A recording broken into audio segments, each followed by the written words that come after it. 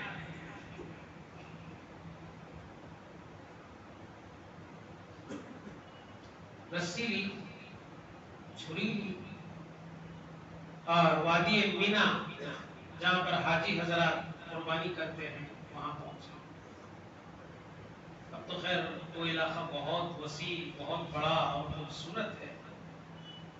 میں ابراہیم علیہ السلام کے زمانے کی بات کر رہا ہوں جہاں پر سوائے پہاڑیوں کی کوئی اور چیز نہیں تھی۔ انسان تو انسان، چرند پرندی وہاں نہیں تھے۔ ابراہیم علیہ السلام نے صاحبزادے کو بلایا، سامنے کیا اور کہا یا بنیا انی آ فی المنام انی اذبحک فانظر ماذا تری، اے پیارے بیٹے میں خواب میں دیکھ رہا ہوں کہ میں تمہیں ذبح کر رہا ہوں۔ خواب دیکھا تھا، بیٹے کو بتا دیا، اب ذبح کر دینا چاہیے تھا۔ یہ آپ سے مشورے کی کیا ضرورت تھی؟